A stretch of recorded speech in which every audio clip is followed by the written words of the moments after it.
주가의 흐름은 소위 관성이라는 게 있습니다. 한번 방향을 잡기가 어렵지 한번 방향을 잡으면 계속 그쪽으로 움직이는 성질이죠. 그 이유는 뭐냐면 주가란 결국은 경기 사이클이거든요. 근데 경기가 한 달 좋아졌다가 한 달 나빠졌다 하지 않죠. 우리가 경기가 좋아지는 것을 확장기라고 하고 나빠지는 것을 수축기다라고 이해합니다. 우리는 확장기가 31개월이 됩니다. 근데 중요한 것은 평균이 31개월이고 반평균이 있다고 해서 모든 학생의 반평균이 거기가 있는 게 아니죠. 우등학생은 성적이 더 좋듯이 기본이 31개월이고요. 주도 업종은 보통 거기다가 곱하기 2 정도 이상을 해줍니다. 자, 근데 우리가 매매할 때 사실은요. 월간 단위로 어떤 종목이 주도주가 되는지를 한번 뽑아보는 것이 굉장히 좋습니다. 사실은 종목이 굉장히 많습니다. 그래서 이제 오늘 제가 방송을 드리고 오늘 제가 오후 1시에는 또 온라인을 통해서 이렇게 추가적으로 어떤 종목이 황금 캔들이 있는지를 말씀드리는데요. 대략 몇 종목을 좀 소개시키려고 합니다. 일단 먼저 삼성물산을 보도록 하겠습니다. 사실 우리가 삼성물산 그러면요. 아마 지금 여러분이 딱 떠오르는 것이 두 가지일 겁니다. 삼성그룹의 지주회사. 그런데 이거 이재용 회장의 구속 위기가 있는데 맞습니다. 양쪽이 다 두 개가 교차하죠. 근데 이런 게 있습니다.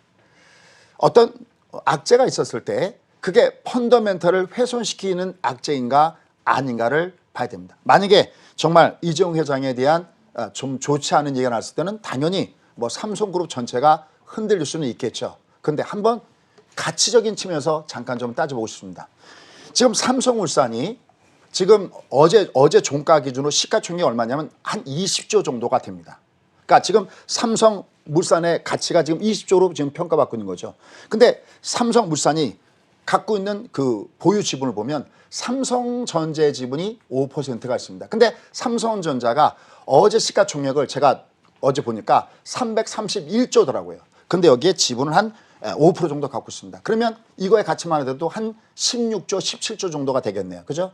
근데 이 삼성 요새 지금 계속해서 이건희 회장과 이재용 부회장과 연결돼서 이 뭐 불법이다 아니다 거론되고 있는 도마 위에 올라가는 회사가 있죠. 그게 바로 어디냐면 삼성바이오입니다.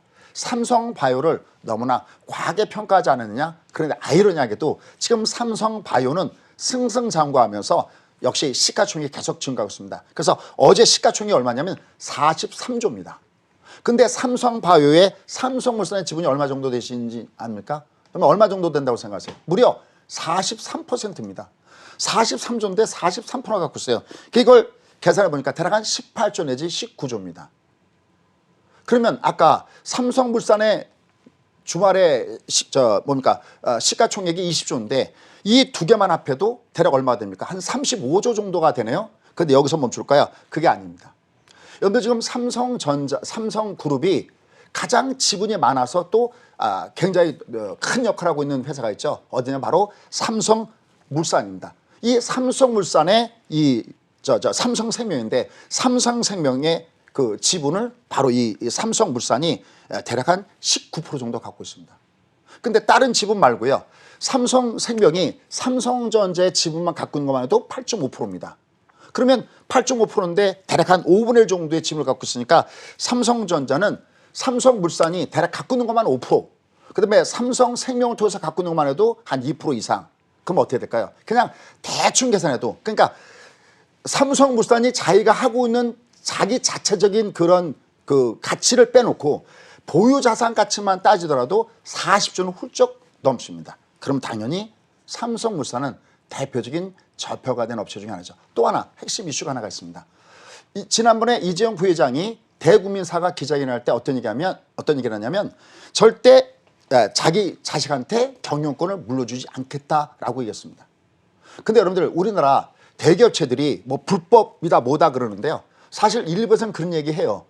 불법을 저질 수밖에 없는 구조다라는 얘기를 합니다. 그래서 제가 그게 무슨 얘기인가 보니까 이 경영권을 세습하잖아요. 그러면 얼마를 갖다가 세금으로 내냐면 50% 세금으로 냅니다.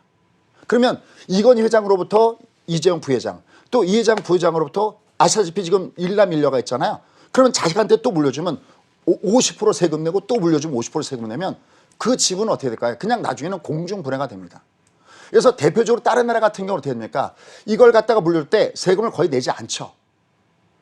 내지 않습니다. 근데 언제 세금을 내냐면 자기 부모의 그 사업을 이어받은 다음에 그걸 팔고 자기가 뭐 다른 쪽으로 간다든지 그럴 땐 거기다 세금을 왕창 매겨버립니다. 그래서 일부 경제학자 분들 중에서는 우리도 이렇게 바꿔야 된다. 그러니까 이 가게를 이어받을 수가 없는 거죠. 하다못해 일본 같은 경우도 라면집도 계속 물려왔는데 우리는 라면집이든 뭐든 이런 구조라면 물려받을 수 없다라고 지적하는 사람도 많습니다. Anyway, 어쨌든 삼성물산의 주말에 시가총액은 20조 정도 되는데 그냥 보유자산 가치만 하더라도 지금 얼마 정도 되느냐? 한 40조 이상이 되고 있다라는 겁니다. 물론 앞서 설명드렸던 대로 이재용 부회장의 구속 관련된 얘기가 나오면 주가는 출렁거릴 겁니다. 근데 롱텀의 과정, 제가 일부러 그래프 길게 뽑아놨는데 롱텀의 과정에서 보시면 주가는 어디쯤에 있습니까? 그죠? 이제 밑에 바닥권에서 꿈틀거리고 있습니다.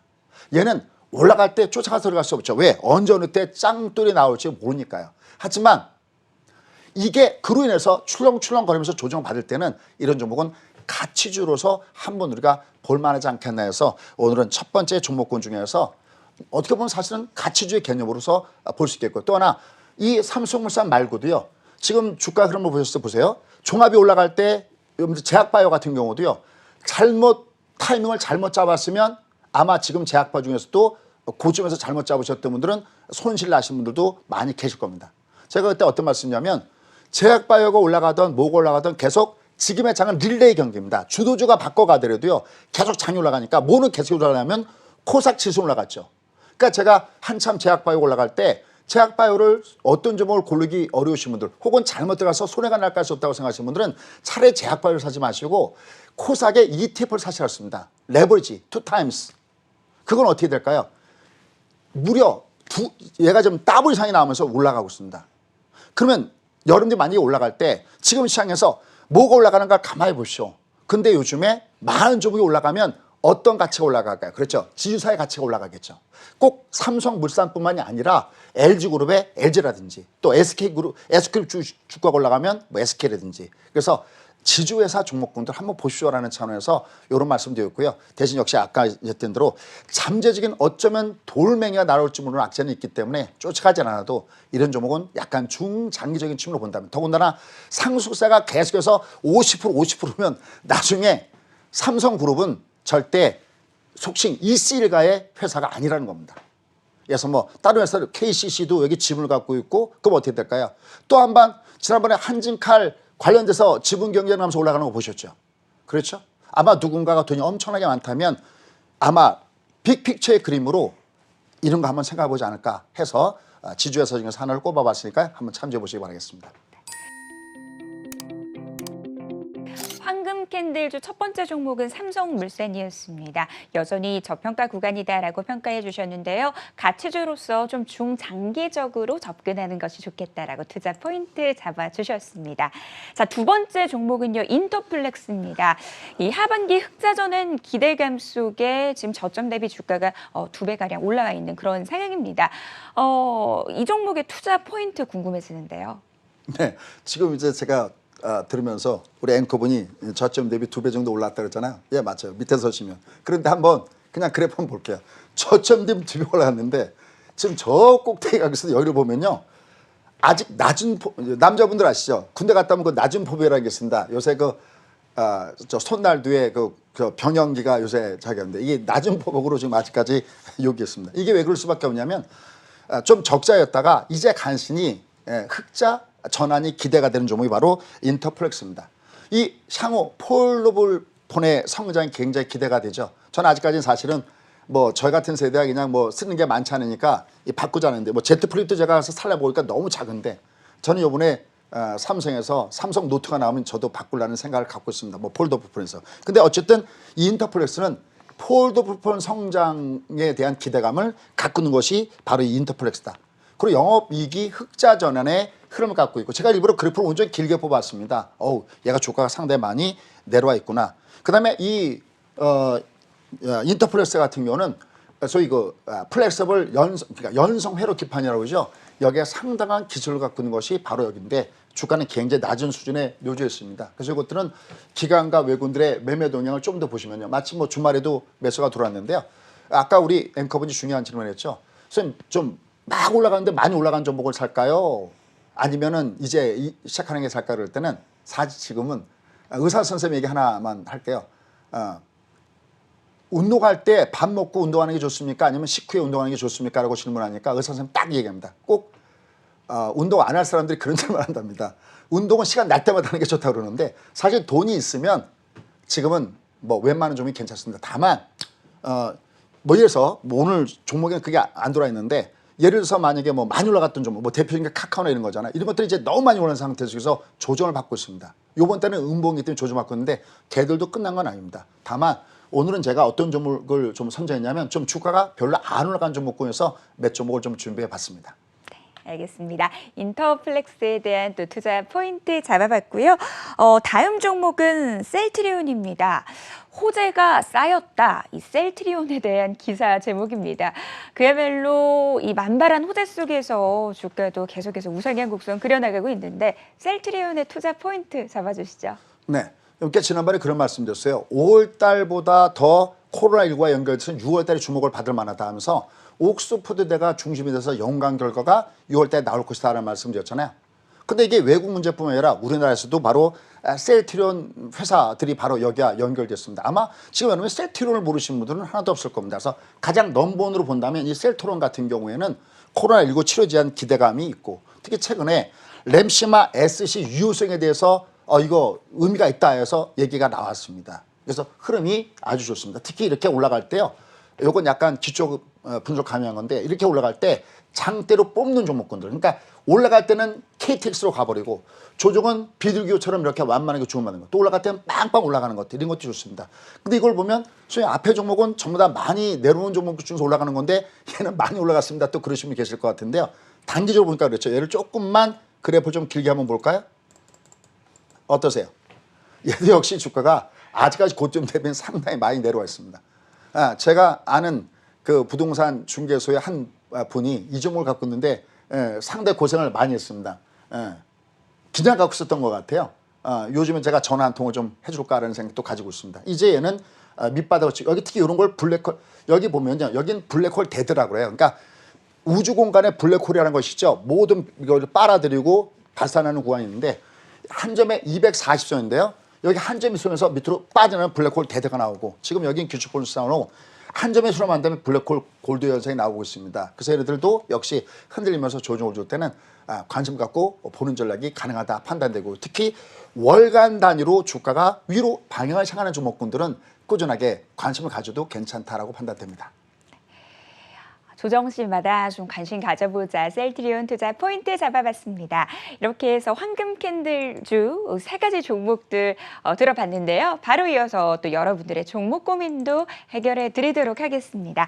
김종철 소장님의 종목 솔루션이 필요하다 하시는 분들 저희에게 많은 연락 주고 계신데요. 어떤 고민 갖고 계신지 화면으로 확인해 볼게요.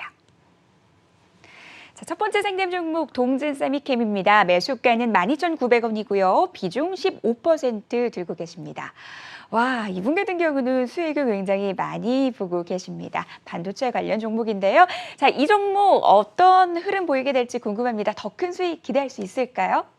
네, 일단은 이렇게 좀 수익을 내신 분들한테는요. 제가 이렇게 쌍따봉을 보내드립니다. 어우, 정말 매매 잘하셨네요. 일단 저는 뭐 지금 단기적인 흐름뿐만이 아니라 앞으로 큰 흐름을 봤을 때 향후 주도주가 뭐냐 그러면 저는 어김없이 TV방송 이야기죠.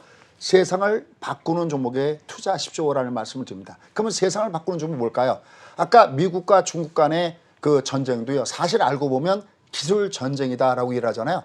그게 바로 4차 산업에 대한 전쟁이기도 합니다. 그러니까 내가 지금 들어가겠다는 거, 내가 지금 들어간 종목이 결국은 4차 산업과 연결되는가 안 되는가를 봐야 되는데 지금 동진세미캠은 대표적으로 우리나라를 대표하는 소부장 종목입니다. 또 하나 이 동진세미캠은 굉장히 좋은 기억이 있는데요. 여러분들 일본이 우리를 옥죄했을 때 수출 규제했을 때 가장 소부장 종목군에서 자유하고 손든 종목이 있었습니다. 그게 바로 동진세미캠이었습니다. 가장 먼저 가장 강하게 올라왔던 종목이 바로 동진세미캠입니다. 이 동진세미캠은 이미 여러분들 아시다시피 앞서 설명드렸던 대로 일본의 수출 규제 또 최근에 일본과 여전히 관계가 껄끄럽죠. 역시 그에 대한 대표적인 쪽이고요. 그 다음에 미국 증시를 보면요. 다른 것들은 직종 고점대까지 많이 갔는데 아직 반도체 업종은 직종 고점까지 못 갔습니다. 역시 반도체가 뜨면 같이 뜰 수 있고 이것도 디스플레이랑 연결되기 때문에 이런 것들은 함부로 그 상단을 닫아놓지 마세요. 전 가끔 가다가 주가 올라갈 때 뭐 얼마까지 갈 겁니다 그런데 그러면 저는 무슨 뭐 점집에 간 느낌입니다. 그거 열어놓지 마세요. 여러분 상승장에서의 중요한 맥점 하나 가르칠까요? 상승장일 때 매도를 때리는 맥점은요. 올라가는 위를 보고 때리는 게 아니라 올라가다 어딜 깼을 때 어떤 의민선을 깼을 때 그때 때리는 거예요. 꼭 잊지 마십시오. 이런 것들은 역시 뭐 가다 서다 반복하더라도 흐름은 여전히 긍정적일 거다라고 판단됩니다.